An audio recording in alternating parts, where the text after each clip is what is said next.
Would you all like to see exclusive content, behind the scenes content, some of my bloopers, all of the funny stuff, all the stuff I really don't want you to see? Then tune into my Patreon. The link is below. Enjoy the show.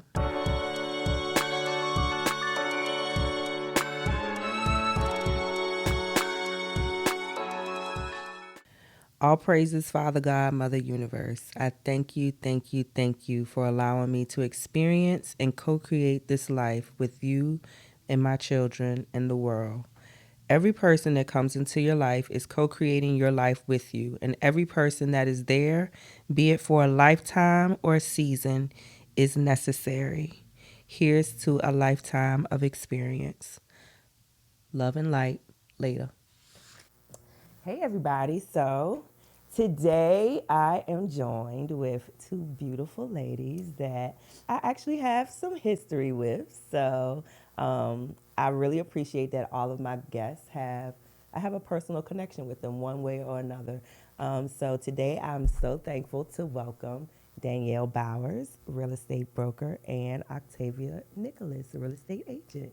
Welcome, ladies. Thank you. Hi, Thank you for having us, Rashanda. Thank you. So this is the Paynefull Truth podcast, for anyone who doesn't know. And this is where we have sometimes hard conversations with good people, just talking about life and just how we get through it. Ultimately, the goal is to show that everybody goes through something and how we get through to that other side. I'm kind of like, my mantra is feel the love, follow the light through the pain. So, so first thing I want to talk about, I always start off every show with my painful truth in the moment. And so my painful truth in this moment, I just recently went through an eviction. And so I just feel like that's just something that can be shameful, embarrassing, and hard to talk about. And so I wanted to, I said I wasn't going to do this, and I'm not. Oh. Let me wiggle my toes. It's okay. You got it. Yes. So I just wanted to, number one, let people know that it's just what it is. It's in that moment, that's just what it is, and you got to get through it. So how do you get through? And this is how I'm getting through it. Okay. So the idea for this kind of came in the process of that. And my spirit just said, you got to do this. Like, you cannot lose sight of what you're doing right now, because if you do, who knows when you'll get back to it, or if you ever will, you know what I mean? And so I thought that this would be just a great opportunity for me to share my painful truth and to kind of just set the tone for what I'm trying to do here. I'm winging it, to be quite honest, but I'm okay with that, because I feel good about it. It makes me feel good. So Yep. I'm so thankful to have you all here today. And with that being said, one of the things, because we briefly talked about it already, and you said that it may take about 2 years, which was kind of like, oh, okay. That was kind of like hope for me, because I was thinking that it may take a lot longer. But just kind of really briefly, for someone who is going through that, like, where should their thoughts be? Where should they start on getting back on track? I think it's really important to start with mental health. Girl. That's your first step. Girl. Because without having the right mindset, that's in anything you Yeah. jump into. You say you're winging it, but you're doing it. Yeah. And doing it is the best step. Yeah. Just get your mindset right first, right? Yeah. So you have to change the urgency of, so most people get evicted. I'm going to have to shift this around. Most people get evicted because they're either lost a job, right? Or the rent went up and they can't afford it, but they couldn't renew, they had to renew or couldn't go anywhere else. It could be because they lost, people lose their jobs, people get separated, and then it goes from 2 incomes to 1 income. There's so many different things, medical issues, right? And so it's nothing to be ashamed of. Right. Everyone screws up every now and then. So Right. no one's perfect. If somebody is perfect on this earth, we know Jesus Christ is here and we're all in trouble, right? We better get right. Right. So until then, just get your mindset right and say, okay, I messed up. Now let's go ahead and get a plan and let's get going. And yes, it can take about 2 years. Right. So once you've come to terms with yourself, beat yourself up enough, just be thankful that you got out of it and you're moving forward. Right. Get your credit straight. Okay. So an eviction is going to stay on your credit, right? So what you have to do is rebuild your rental history. Find a private owner. Right. Because a lot of apartment complexes or, the listings we have for rentals online, even Zillow, all those places, right? Right. They're not going to want to have somebody with an eviction on there. It doesn't matter. Whatever sob story you give them, they'll be like, next applicant, right? Right, They're not, right. they don't care about the story. Exactly. So find a private owner to rent from. Even a family member may let you rent a room in their home. They can report your rental history. Okay. So you have to do that for at least 2 years, right? Make sure that you get your credit in order, because if you're ready to buy a home after something like an eviction happened, you have to make sure you have at least a 620 credit score. Okay. You're going to need to have 2 years of tax returns showing that you have the income to pay for a home Right. in a certain range, right? So Yeah. depending on how much house you want, you have to make sure your income matches at least 3 times what the mortgage would be. Yep. You're going to have to rental history, work history, right? You need Yeah. at least 2 years of the same job. So when people switch careers, they don't realize that could be, a hindrance to qualifying Right. for a mortgage, even if they have great credit. Right. Like, Right. if you're not, there are just a lot of qualifying factors. And I strongly suggest to all of you out there, if you're looking to buy a home, get with a lender. Your lender is going to tell you everything you need, all the steps that it takes, all the things that it takes to qualify, and that's your best resource. I'm the realtor, right? So when they come to me, we send them right to the lender first. That's the first Okay. stop. So they need to go to the lender before they come to an agent or anything. Yes, they really do. The lender's going to look at it, dissect it, and say, you're in good shape, or we need to fix this, and you'll be good by this time. Okay. And we work with a few lenders. We have a preferred lender list, and I can share that with you, and you can share it with your audience. Okay. Thank you. I appreciate that. Yeah, just give yourself 2 years, get it together, get your mind right, and start thinking Yes. about prioritizing. Yes, yes, getting the ducks in a row. Yeah. Yes. Thank you. Oh, I appreciate that.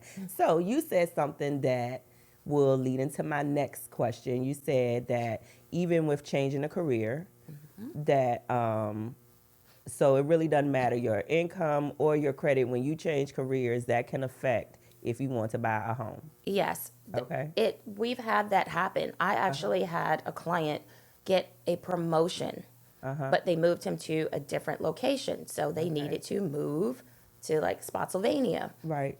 and they were denied. This man makes about $600,000 a year, Wow. right? And still denied because he changed careers to get a better job to make even more money. Wow. And they said you have to be there for at least 6 months. So we lost that house. Wow. Had to wait. Yeah. Right. So 6 months though. So with that type of situation, 6 months to a year usually will. So this happened during COVID. Okay. The lenders were so strict during that time because they were afraid of people losing their jobs. As a result of COVID, a lot of businesses shut down. With that, the good news is a lot of people have become entrepreneurs out of that. Right. So people who lost their jobs found other ways to work for themselves and to make money and to use their talents. So those people who did that, who started in 2020, 2021, they need to have that for at least 2 years to show this is the average income that I have as a result of this new career. Gotcha. Okay. So, going back a little bit. So Danielle and I, we went to high school together. We're 95, class of 95, Huguenot South. I'm class of 2000. I'm just kidding. I know that's right. Just kidding. Girl. Okay, yes. But that's what we can do from the class of 95. Well, a lot of us We're do that. so silly for that. Yes. So, and so in high school, I remember you you say you were the public speaker. I did public speaking. We had a debate against like Atlee High School. They didn't think we were not winning, right? And I went in with a closing argument, shut it down. Yes. We won. It was so exciting to be like the public black school, right? That didn't have a chance, and we kicked butt. Like it was dope. Yeah. Yeah, that's cool. So, but you say you also went into the military. Yes. So, talk about that a little bit. Sure. Because I kind of want to talk about your transition into real estate because that is not where you started. No. Right. Okay. Yep. So, good stuff. So when I was in high school, it was trying for me coming from Pennsylvania and then going to all private school, predominantly white private school. People ask me about that a lot. They're like, wow, you went from St. Catherine's to Huguenot. Ooh, bet that was culture shock. It was, right? It was different. And there were a lot of challenges while I was at Huguenot, but I made a lot of friends. And over the years, it turned into be a great experience for me. yeah. In 11th grade, these recruiters came and they just tested everyone. You probably got tested too. I don't even know. Did. They were like, everybody take the ASVAB. We took it, and the lady was like, you could be an underwater brain surgeon. I was like, okay, sure. What do I do next? Right. Just 17-year-old kid just reeled right into it. And so I signed up to join the National Guard. And so my junior year, I went to basic training, and I came back feeling so empowered because I'd been so, I don't know, just reserved. I was always been outgoing and bubbly, but part of me just felt like, you're getting picked on. You got to learn how to defend yourself because these girls in high school don't want to talk things out. They want to beat you up. Right. It's like, and you don't even know.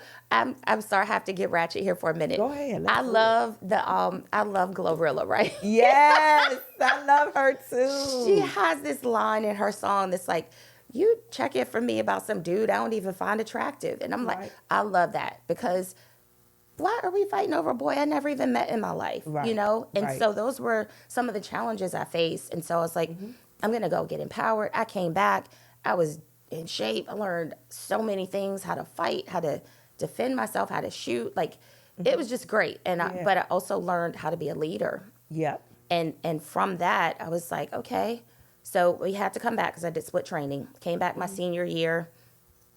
Nobody could tell me anything. I was like, I am it. Yeah. Y'all owe me. Y'all all owe me because I am defending this country, That's right? right.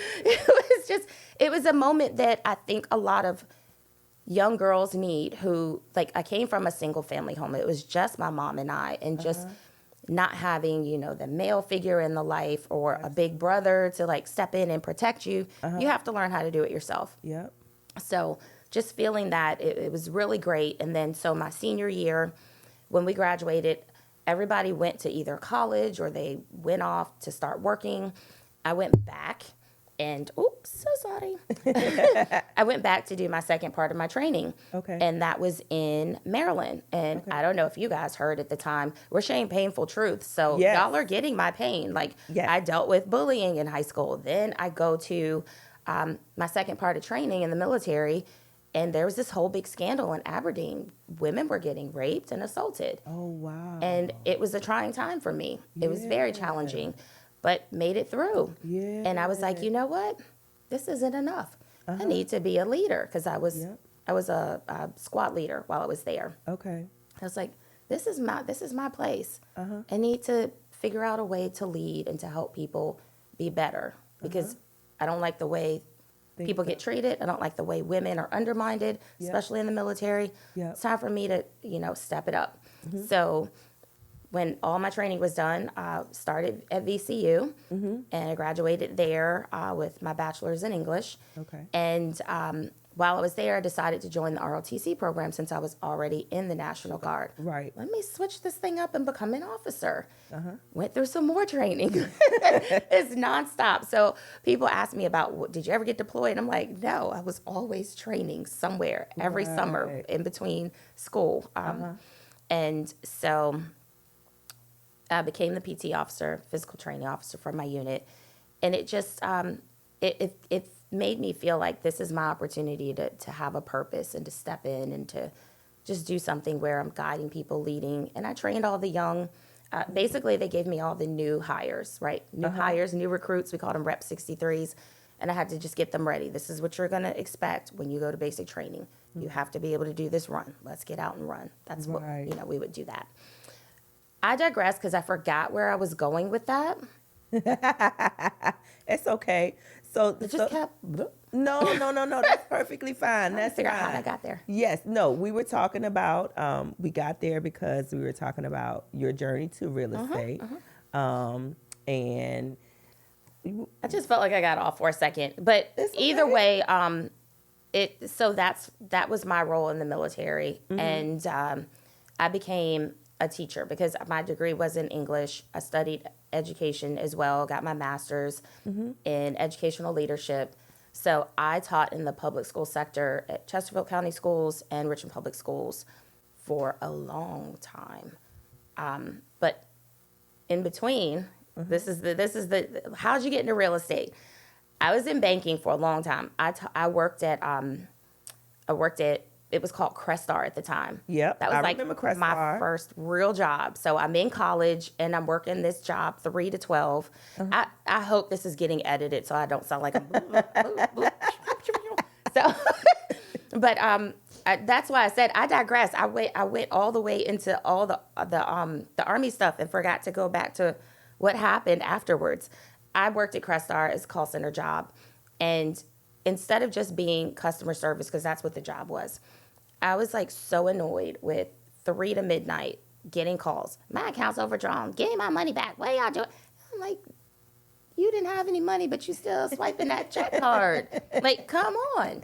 So instead of like getting upset, because if you've ever been in a call center, you will hear the agents, I'm sorry about to call you guys out, but they'll put the client on mute and be like, oh, this bitch get on my fucking nerves. Hate this shit, right? They're like livid. And I'm like, I'm not doing that. You're not going to disrupt my spirit. That's right. So you're cussing me out about something you messed up on. You want the refund. And I was solutions based. Okay. You're having some overdraft issues. Let's get you an overdraft account. I can transfer you to sales. Let's get you overdraft protection, $1,000 account. In case you mess up, it'll cover it. You don't have to pay any fees. Right. And I did that. I did it for months. And then the president of the bank, I think his name was Booker or something like that. It was a weird name. He came to me and he was like, how are you doing this? What do you do? How you have more sales than some of our salespeople. Right. And I'm like, finding a solution. And that's what we do in real estate. We try to find solutions for our clients. And so they were like, we're going to make a program. They made a whole program. So if you converted your customers into a sale, you would get like a little award or whatever. And I was like, oh. And it wasn't even just an award. You got incentives for each sale you made. And I was like, cha-ching.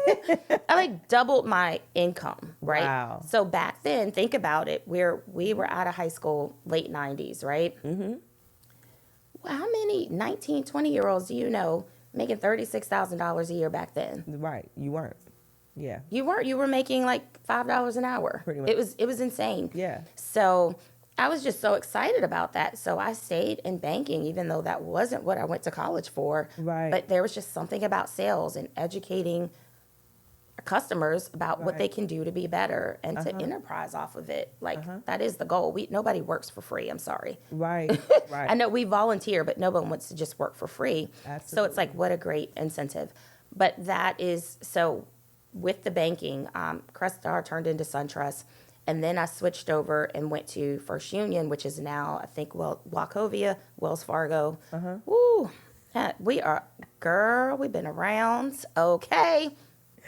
So Wachovia is where I left banking and got into real estate. Bought my first house. 2003. I was excited, newly married, 2 brand new babies, both under 2 years old. And we bought a house. And it was, we went through like 3 realtors because they were horrible. Okay. And then we got to our last realtor. Guess who that was? She was a Huguenot alumni, Siobhan Sims. Yeah. Yes. Okay. Bless her. I love her. Still see her every now and then. And I told her, I was like, I think I want to get into real estate. Like, she helped me buy my house. And she was the one that finally got us through. But we had to go through a couple. VA loans were strict. The first house we wanted, the roof wasn't right. The seller didn't want to do it, so we had to start over. Okay. And I liked how patient she was. And I was like, this is the type of agent that I needed. Right, This is right. the example. And so I told her, I was like, I think I'm going to do it. So I bought my house in 2003. 2004, I signed up, took the class. I got licensed like went and took that test immediately. So those of you who want to become a realtor, I get this question all the time. What do I do? Take the class, pass the test, then sit for your state and national test and pass it. Right. Some people, it takes a couple times. If it takes you 10 times to pass it, you might not. It might not be a thing for you. Might pump your brakes on that, but it's I know it's kind of tough. So that's all you have to do, really. And then you affiliate yourself with a broker and find a good mentor. So I got into real estate, and it was the best thing I ever did. I still had the teaching. Okay. I was still a teacher, taught, but did real estate part-time. So it's kind of, this is why I say, like, people, we start something, we don't really quite know, like people who, want to get into it, they get into it part-time and kind of dabble in it. Right. You're playing around with it. It was scary. It's like, do you really quit your job and go to a commission-based job? Right. And I think people don't really understand that. When you go into a sales job and you don't get a paycheck, it's up to you to make sure you collect the check. Absolutely. It means you have to get up and do the work. You got to make the phone calls. You have to go knock on doors. You have to do marketing. You can't be a secret agent, right? You can't just, you have to get out there. You have to tell the public who you are, tell them what you're doing, give them knowledge, share everything you learn. Right. Share it with them. Don't be afraid. If somebody steals your stuff, it's a compliment, right? Yeah. Just take it as, I did something, you liked it, you ripped it off. Yay. Yes, exactly. It should be a good thing, not, oh, they trying to be like me. That's so stupid. Get over that, y'all. Yeah. But I just, I got into it my first year. I was rookie of the year at Long and Foster. Okay. Yeah, I rocked it. Like the day I passed my test, I was on the phone calling people. I'm a realtor now. Hello. That's right. And still a teacher. I wasn't teaching then. Okay. So this is when I was at Wachovia. Okay. In banking. Okay. So I did that. I was just in banking and I did real estate part-time. And then I got into a point where I was making more money in real estate than at the call center, right? And I was like, I'm going to do this. I'm just go all in. And I went all in. And that year, so I got my license in 2005. 2006, I made Rookie of the Year. Wow. Because I killed it. I went after subdivisions. I went after everything. I was like, I want it. I'm chasing it. Yep. And I went for it. So this is what happened. Let me tell y'all, you all know. Everybody knows. 2008. The phones were going crazy. Right. We had deals in escrow. Okay. We had buyers freaking out. The market crashed. Right. Like, people think we're going through a recession now and the market's going to crash and it's going to be horrible. No, that's not happening. Okay. We had a rate increase. Right. Like, that was craziness because of COVID. The pandemic brought on those low rates. Right. The feds, they buy mortgage bonds or they don't. And when they buy it so that the rates get down to how low they were, it's like people went crazy and they were buying everything up, getting into houses with basically no interest payment, almost like 2% interest. Right. What is that? You're really just paying principal, taxes, and insurance and just a little bit of interest. And it was just so easy for people to qualify for homes and to qualify for more homes. Well, in 2008, it was different because, and this is painful for a lot of people who purchased during that time. The market was insane between 2005 and 2007. People were selling houses like they were now for ridiculous amounts. Property values tripled, quadrupled for some. Okay. But because there were some fraudulent mortgage practices going on, there were people getting approved for houses that had no business getting approvals. Gotcha. Lenders were charging these back-end fees, origination fees to the clients, and were making a killing off of these buyers. It was like predatory lending that was going on. Okay. Then there were loans where you had, a 5% interest rate for 5 years, and then oh, balloon payment, it's all due right now. Right. And that's where we lost so many. It was tragic. Yeah. There were foreclosures everywhere. There were Right. just so many, and a lot of investors were able to fill their portfolio as a result of Because of it. that. Okay. So different type of crash. So in '08, the crash happened. I actually just went through a divorce Okay. the year before that. So I'm like, I have two babies Right. and it's just me. And I went from like, I'm just going to, back then, I think I went from like 56,000 a year to 18,000 a year. Yeah. So how am I going to take care of my babies? Right. It was tough. Yeah. So when you said you've been through an eviction and you didn't know, I've never been through an eviction, but I had to sell my house because I Yeah. got divorced. Yeah. So we're in an apartment and I'm a realtor, right? Yeah. That was hard. Yeah. And I was like, I got to figure this out. I was still working. I was still out there trying to make a sale happen. And one of my clients happened to be a guy that I tutored when I was at VCU. Okay. He needed help with Spanish. Okay. He's Drake.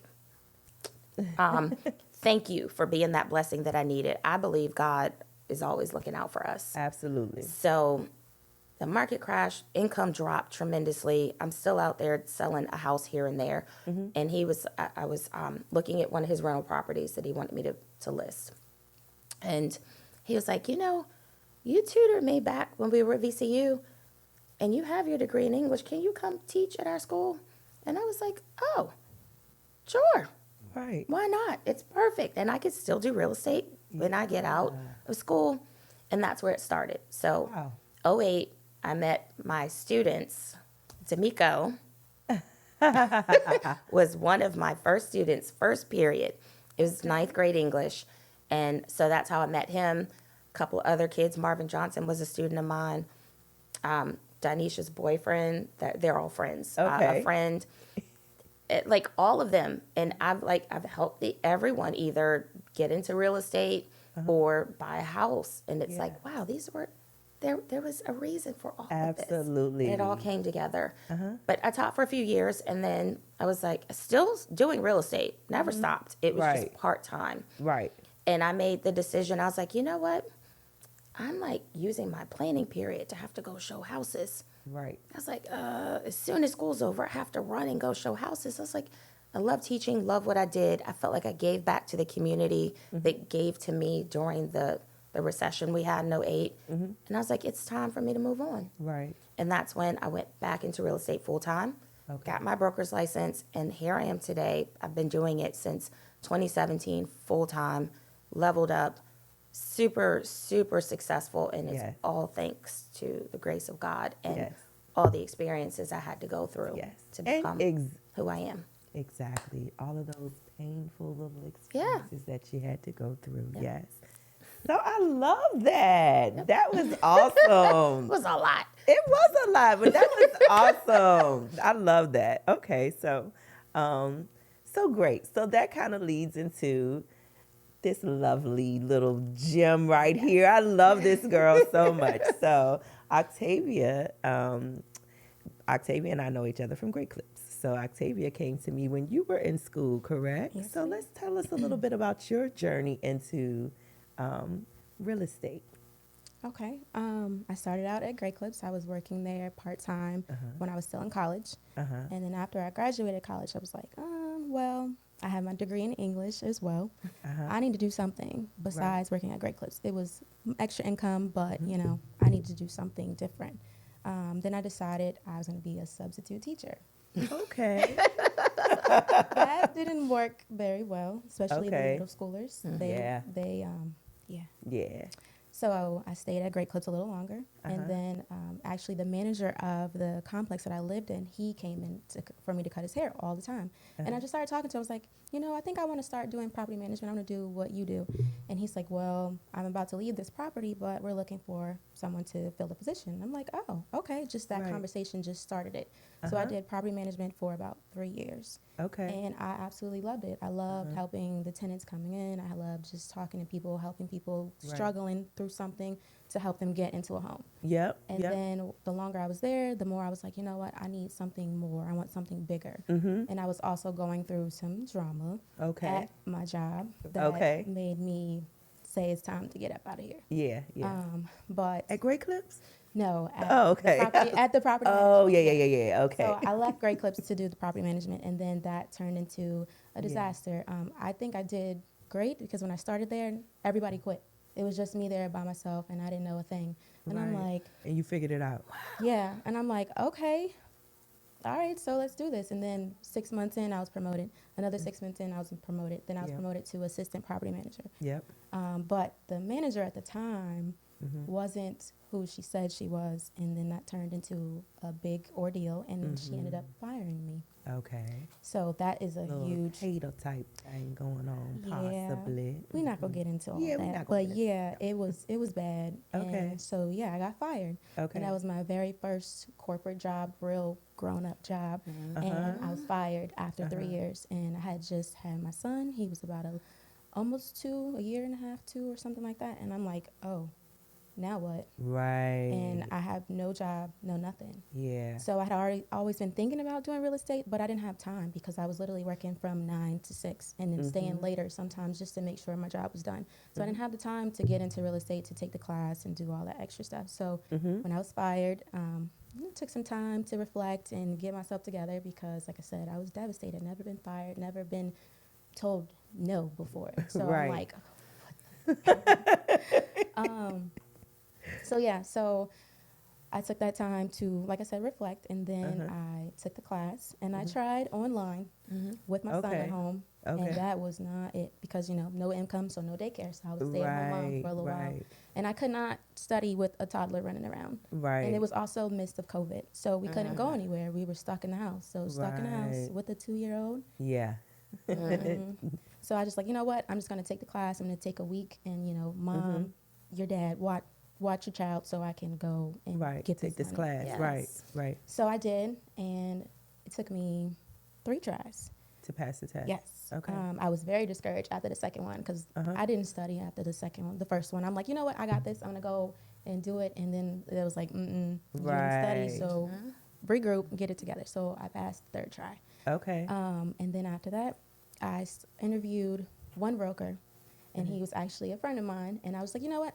I'm going to just go with you. I don't need to see no further than this. Right. And I didn't do my research and understand, like, the things that you need as a first-year realtor of how the process works and what to do. You go into real estate thinking, I'm about to make all this money. Right. I'm about to be, living my best life. And that is not it. Right. That is not how it works. I wanted to touch on that real quick. So, and not saying that some of them aren't legit, but you see all over Instagram, all over that, basically they make it seem like anybody can go out here and be a real estate agent and just get that money. So that is not the case. Like, so these programs that you see where they have you, what are your thoughts on those type of things? Like, for instance, so how long did it take you from the time you went to school to the time you passed to actually get your license, both of you? From the time you started school to the time, so what is realistically the realistic, time frame for going to school and taking the test? And then if somebody is saying to you, you need to pay $1,500 or whatever to get this course, is that the way to go? No. Basically. Way. Oh my goodness, No. absolutely not. Okay. So what is the process for both of you? Like, how long did it take for both of you? When I got my license in 2005, took the class. I was the one in class who took notes, then made flashcards, Gotcha. and then typed my notes up at the end of each night and brought them back to class, organized, flipping through, asking questions about what I didn't understand the next class. Right. And people would ask me for copies of my notes. Right.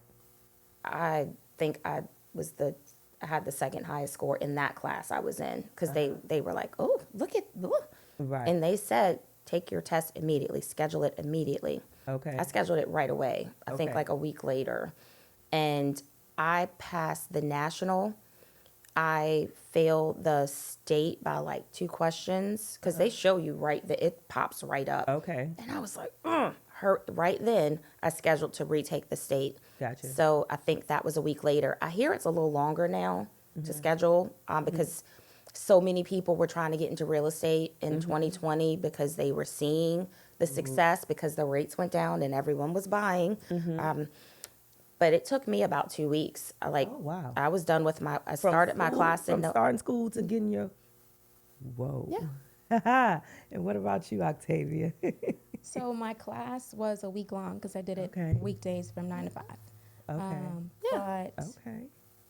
my class was not organized like yours was. My teacher was also a realtor, and he was more focused on his phone ringing and making sure his deals were going through than teaching us. Gotcha. So he kind of is like, here's the Wow. book, read these chapters amongst yourselves, I'll be right back. And Okay. so that's what it kept turning into. And then when it came time to take our class test, it was kind of like, well, you can do open book. So we're like, Right. okay, well, I'm not learning Yeah, anything. you're not Right. I'm just learning. Right. going off of what I see in the book. So that was extremely hard. So when it was time for me to take my test, I'm like, I don't know what I'm doing. So I did like a bunch of practice tests thinking I got it. So then when I went in, I'm like, when I failed the first, I passed the state on my first try. So I was happy with that. But the national, did not Yeah. pass. So like I said, I thought I knew it all, and I went right back immediately. I think it was like a week I had to wait, and it was like, try again. So Right. this time I took bigger steps to study, and I was on Gotcha. YouTube and watching videos and all this stuff because there's a channel on YouTube. It's called The Prep Agent. If you want to be a real estate, watch The Prep Agent on YouTube because that's what helped me. And I would just listen to it because they would go through an entire exam and then explain the questions and not just give you the answer. And so Gotcha. just hearing that on repeat, I'm like, oh, that makes sense. And then he explained it and broke it down to make it simpler. And I'm like, oh, okay. So when I went back to take my test again, so that time I waited maybe a month before I took it again, and then I passed it. Okay. And then that was in March. So I took my class in December, and I took it 3 times between then until March. So 3 or 4 months. That is really. And that's more realistic because, Uh-huh. again, I got my license in 2005 when it wasn't so chaotic with agents flooding in. So ours was the same. It was a week-long night course, Patsy Rogers and Pam Schultz, Long and Foster. That's how they reeled me in. Sweet older ladies. I still see them to this day. They're still in Chester. And so that's like, it was a little more, they weren't worried about their deals because they were brokers. They were, Gotcha. they just taught the class. That was it. So this is more realistic though, because people, unless you pass on the first go round, my husband he's a great test taker.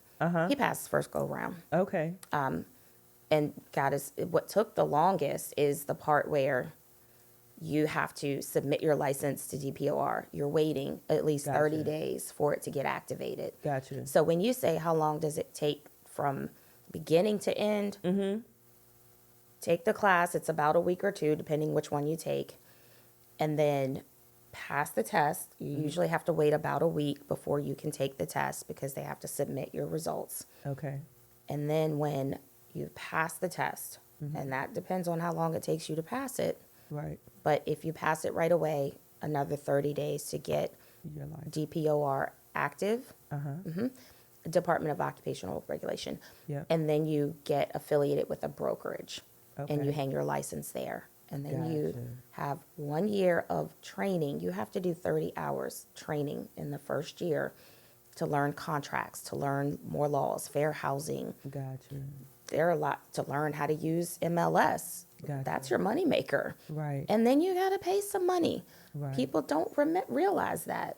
And it depends on what time of the year you join. If you join in October, you're hit because you have to pay your dues plus next year's because that's when they charge us for Gotcha. the next year. So it's a doozy. It's probably like $1,800, right? Okay. Wow. Wow. Plus your license fees, $65. The class is about $500. Okay. You need to, and don't just quit your day job. Have about 3 months of income reserved Okay. before you say bye. So when you ask me, so you just did it and you went right in? No, I stayed at the bank until I had money saved and I felt comfortable. Like I can do this. But as soon as I got my license, like I said, I was on the phone. Hey, friend. Right. Hey, let's come on, buy a house. Can I tell you about it? And you may have experienced this. New agents. You get your license, you're ready to go. Right. You know what's so disheartening? What is it? Your friends and family will not be your clients. Absolutely. I think that's with any business. Yeah, that's with any business. They will not be your clients. You Yeah. have to practice on people you don't know. Yeah. And if you do have family members that are willing to let you do it, God bless them, because they know you're new. And that's why it's important to have a mentor. Yes. Who can say, yes, do this. This is what you need to put in the contract. Yes, come with me on a showing, or come with me at an open house, or come with me on an appointment and see what it's like. Let's do some role plays. This is what I do. Here's the paper. Who can give you things. You probably need somebody who's not as productive as a top producer. Okay. Because we really are trying to produce. Right. When I started the team, the Daniel Bowers Real Estate Group, I needed help because I would have like 20 clients at a time. And I'm like, I got to be at this house, this house, this house, this house, this house. I mean, I'm up at 8 a.m. starting my first showing and getting home at 8 p.m. Wow. It was insane. And I was like, I need help. I can't do this all. I can't work with this many people at one time. Right. And that's what prompted me to do it. That's what prompted my husband to get his license. I didn't even know he was getting it. He's like, you need help. I'm going to open some doors for you. And when you hear your child, she was 7 at the time. She was like, I'm not going to be a realtor, Mom. I was like, why? She's like, because I want to spend time with my kids. I was like, time to get a team. Yeah. Yeah. Yep. For sure. Yep.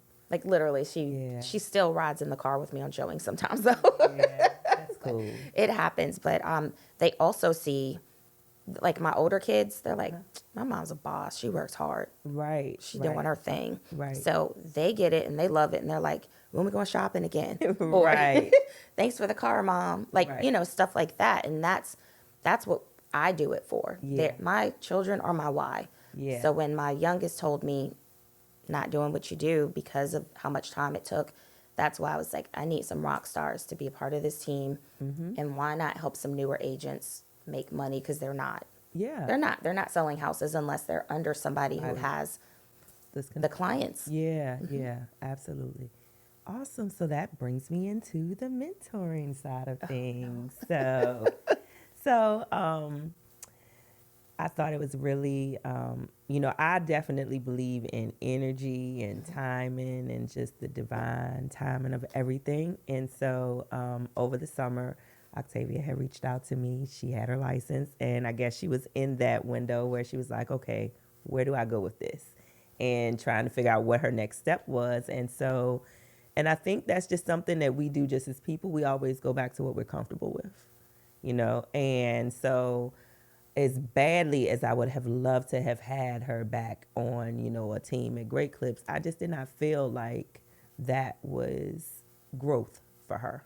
It was a step backwards, period. Any way I looked at it, me trying to keep you in some kind of way was, to me, being selfish. I did whatever I could because you came to me, but I was thinking to myself, she got to find something else. It's not going to be this. So, and so because of that, you were always kind of on my mind. And so when I saw Danielle, building her team, and I reached out to Octavia and I said, this is who you need to reach out to. And she said, I just started. I just got hired. And I was like, yes, look at that. I was so thankful for that. Yes. So, and one of the things I saw that you did with her that just was like really comforting for me and my heart, and just was like, yes, I'm so glad she's there.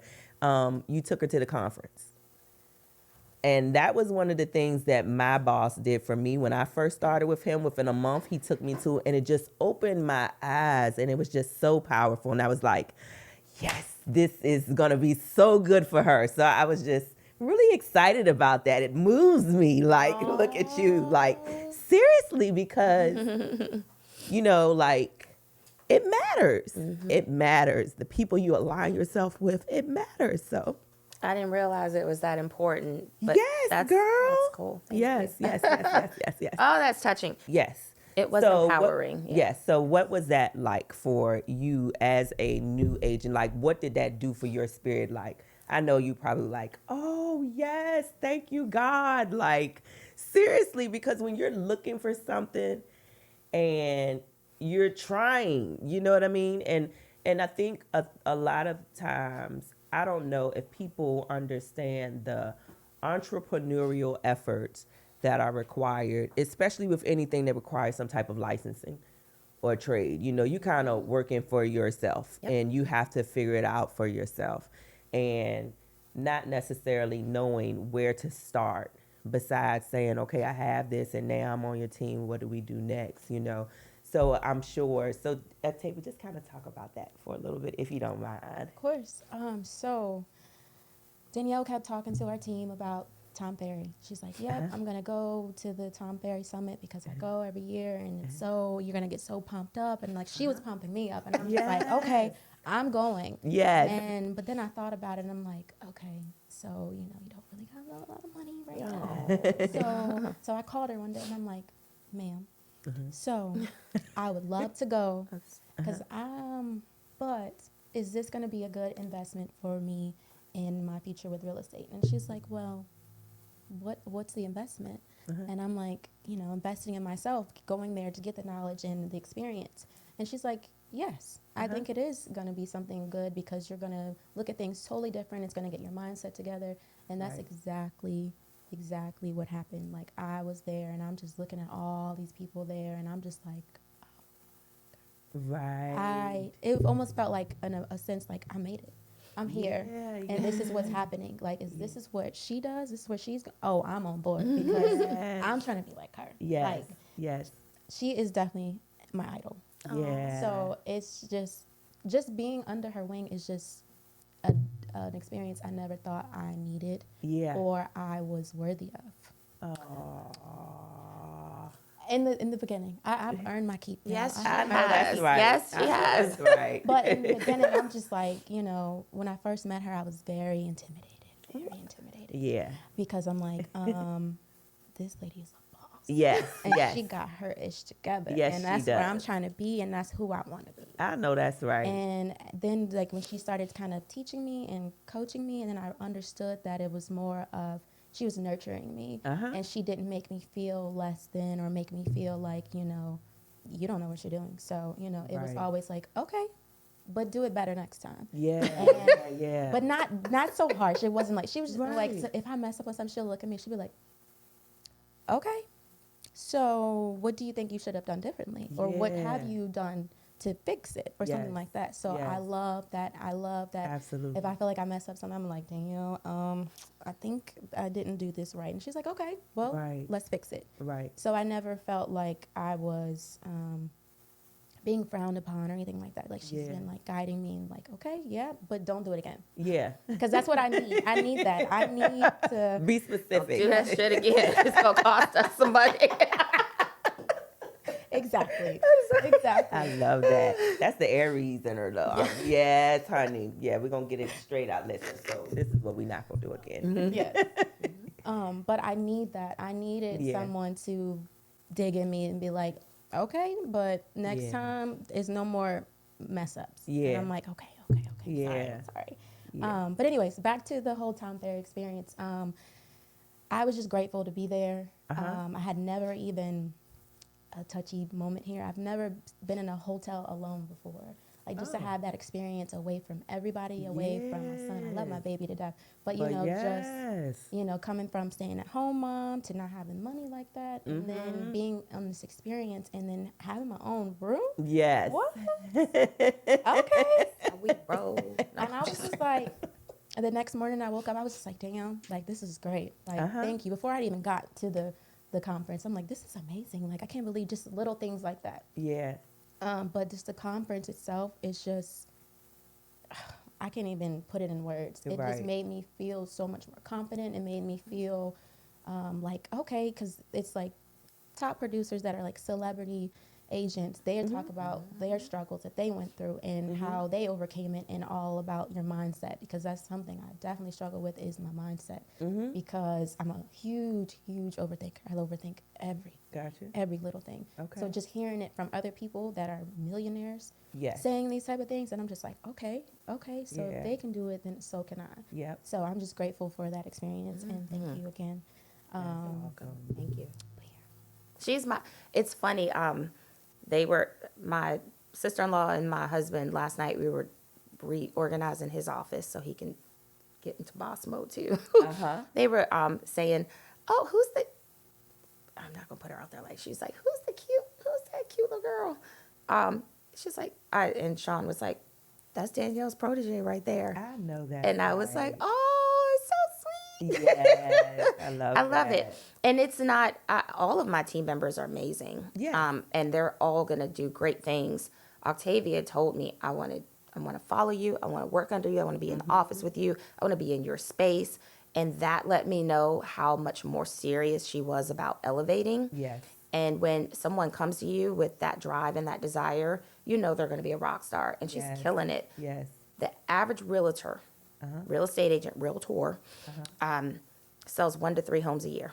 Right. Did you know that? I We got did about not. 7,000 agents in Richmond. Wow. 6,000 of them are not selling homes. Wow. They might sell 1, 2, or 3 a year to a friend or family member. They'll Yeah. put a deal together for them. The other 1,000 are producing. Octavia is in that 1,000 because she is producing. She's not just doing 1 to 3 a year now. Yeah. And then there are there's the top 500, and they're part of the Richmond Real Producers, and then there's the top 100. Okay. And to see, like, just for me, seeing myself being in that group, Yes. I felt like you did at times. I can't believe I'm in the room with these Yes. people. It's like, Right. wow, Right. okay. But then it's like, but they're real people just like me. Exactly. And you did the work. So why shouldn't you be Why in the shouldn't work? you be in the room? Exactly. Right? This is, yes. And you're going to get there too. You're going to Yes, just she keep is. on because Yes. it's in you. Yes. And I just love to see it. I'm so thankful. I really am. I'm so excited. You all both inspire and motivate me. So, question. So how long have you been going to the Tom Ferry convention? 2017 was, I Your first started one? Tom Ferry Okay. in 2017. And have you been every year? Do you make it a... I did not go during COVID Oh, because right. they didn't have it. But it's a thing that I have to do. I've been to Nashville with him, Anaheim. Where were we this time? Houston. Houston. His new home is in Houston, so that's where it's going to be for a while. Okay.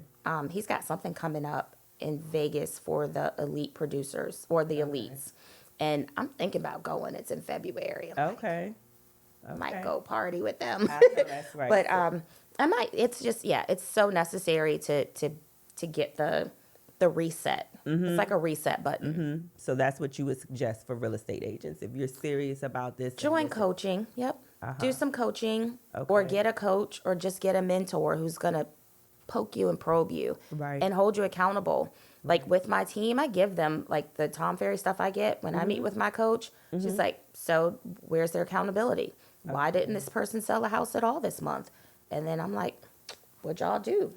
Did you Right. make your phone calls? Show me your sheet. Right. So it's just that accountability is really important. And that's why if you're a new agent and you just go out here clueless, you're not going to sell any houses. So was that kind of like your mentoring, the Tom Ferry, or did you? Oh, have no, a I just mentor? started that in 2017. I did not have a mentor when I got into real estate in 2005. And do you feel like you would have benefited from it, or do you just feel I like feel your like- personality would have gotten you? I would have blown up even faster Gotcha. Yeah. just because I like that. Right. Right. All right. Let's see. Forgot I was rookie of the year already. Could you imagine? Yeah. Girl. Had them coached. Let's see, ladies. Is there any questions you all have for me, or anything you want to share? What are your home goals? Like, what do you want to do? What do you see So yourself ideally, doing? vision. Okay, I'm gonna be completely honest. Yes, right here. yes. So right now, ideally, my next step, I want to buy something that can generate income for me, whether it's a multifamily unit or a rental unit or whatever. That's my next step. I don't see me necessarily. Granted, I would love to buy a house one day, but I've always had, Paynefull Truth here coming. So I feel like my life has been on hold for a very long time waiting for my husband, who has not shown up yet, FYI. So, so FYI, fellas, he's not here yet, nowhere. Yeah. So, So, so because of that, though, you know, like visions of my home stuff, I've never really had those because that wasn't there. You know, that piece wasn't there. So now, it's, you know, in this boss mode mentality again. So I want to buy something that will generate me some income, and then ideally, I have some land in Powhatan. I want to build something. So that, you know, I got a 10-year vision. Okay. So. Multifamily homes. Mm-hmm. You're already thinking like an investor. Okay. All realtors, I feel, real estate agents, brokers, should own a door, Gotcha. whether it's your own house or an investment property, a rental. I feel like if you haven't been through the process, you can't make certain relations to people. Right. Right? You have to, we can empathize with you all day. That's Right. easy.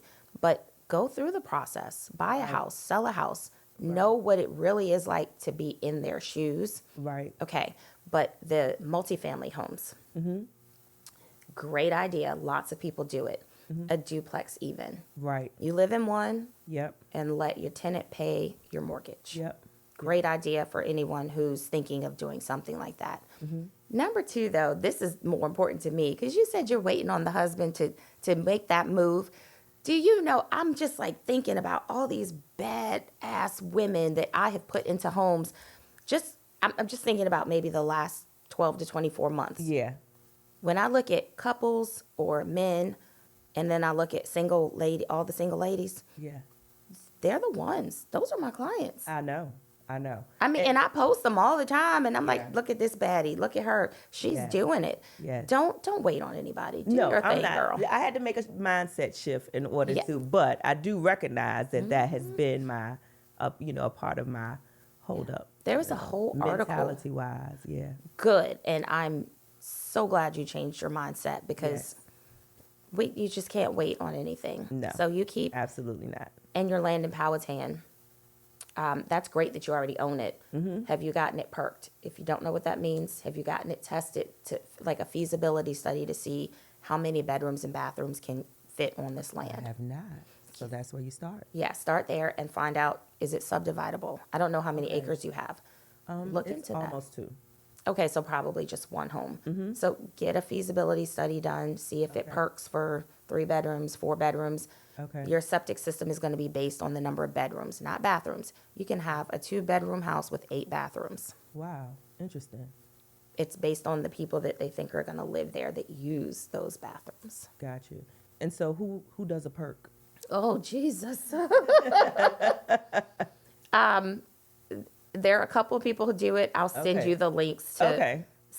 some of the people that I would suggest. Okay.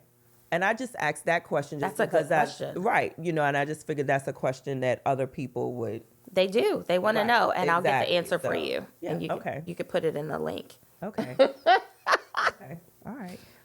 And then, yeah. Anything else? No, I want to thank you for giving us this opportunity to like just be here with you, yeah. talk a little bit about real estate, Yes. to hear some of your painful truths, Yes. and to share that and to help us open up and share some of the things we've been through. And we all agree it's the pain and the struggles that make us who we are. And where are you on your journey now? Me? Oh, that was a good one. I am on the journey. I would say,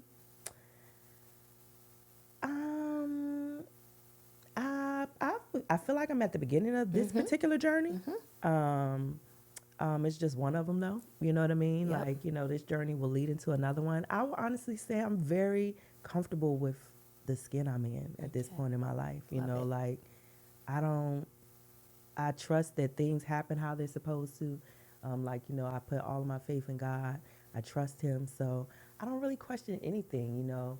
And I'm thankful for that. And that's been a process getting to this place. So, and journaling has done that for me.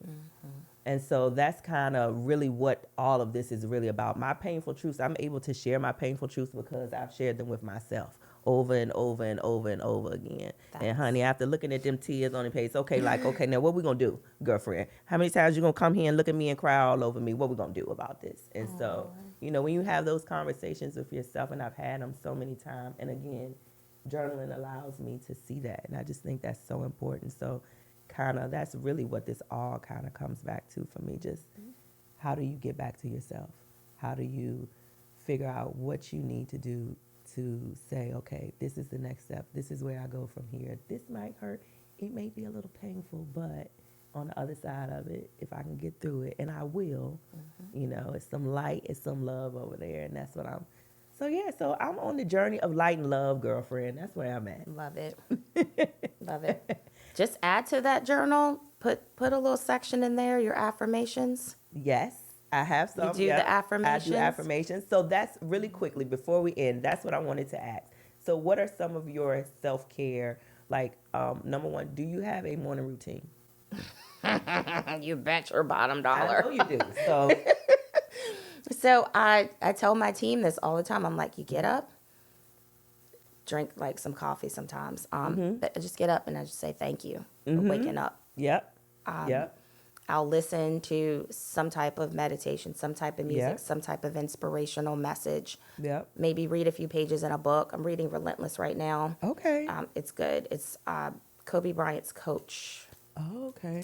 Oh, I forgot his name, but Relentless is the book. Okay. And it's just about, because I went through a little thing recently where I was like, this is a lot. I'm trying to do a whole lot right now. What did I just take on? I was like Right. having some self-doubt. Yeah. And so that book was like, no, this is what successful people go through. Yes. They do that. They question themselves. Yes. So that made me feel a lot better. But just reading something, and it's the same thing. I'm supposed to exercise every day. Yeah, we all are. Yeah. I have to admit that is part of my morning routine that I skip out on sometimes. Okay. But that's it. You write down your affirmations, write Yeah. down, thank you for this. I'm glad I had this closing. I'm so thankful that, an agent was able to get through that crazy transaction. Whatever, I write something down. Thank you for letting my daughter pass her test. Just whatever, it goes in the affirmation section. Yes. And then thinking about how does this go?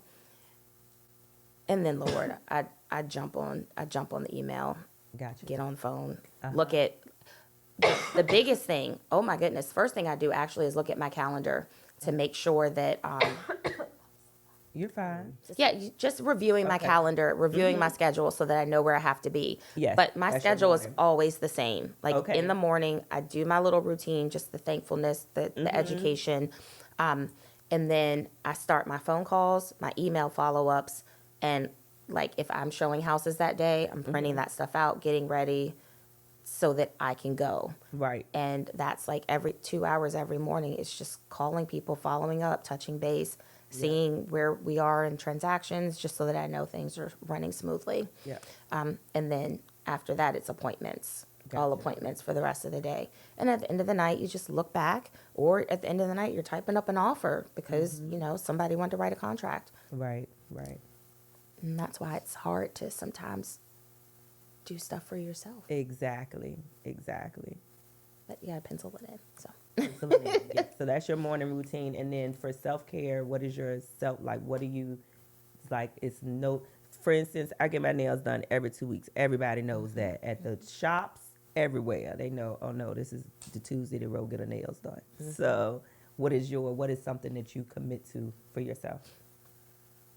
Outside of your morning routine. I do commit to at least getting my nails done. The problem with me is I'm so hard on them. They're gonna see me more than every 2 weeks. Gotcha. I break nails like crazy. I'm like opening a lockbox, pulling signs out, throwing. Oh yes, Girl, moving furniture. It's Yeah. insane. Like Yeah. I'm something's getting damaged.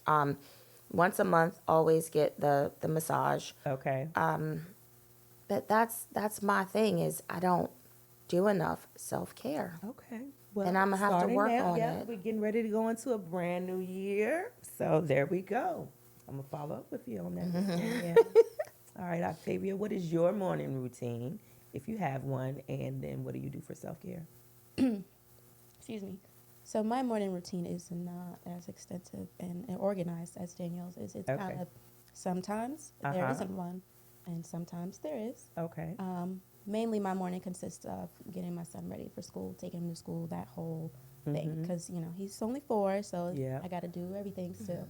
But then after that, it's follow-ups, emails, stuff like that. And then coffee or whatever else comes into play. Okay. And I'm in the process of working on myself, so I don't really do a lot for myself at this moment. Okay. So we're, like you say, in the process. So you're figuring out I what am that figuring it out. self-care is going to look Yes, like. I'm figuring it out. Because it's Perfect. never been a thing for me. It's just kind of like, get to it when you get to it, do it, Okay. or don't. Okay, so that's what my purpose is. So that's what we're going to do. We're going to meet for lunch, and we're going to come up with your self-care routine and your morning Okay. routine going into the next year. That's what we're going to do. Okay. Love it. Yes, Yes. thank you. I love it. All right, ladies. Well, we're going to go ahead and wrap up. This has been awesome. I'm just so thankful. And it's turned out exactly how I wanted to. I mean, I have really I have a small vision going in, but I just really wanted it to be organic and just real. And I think we achieved that today. For sure. Yes. Thank So, you. Thank you all for joining us. Thank you, lovely ladies. I will have some links attached, and yep. So as always, I want you all to follow the light, feel the love through the pain. Light and love, always, always.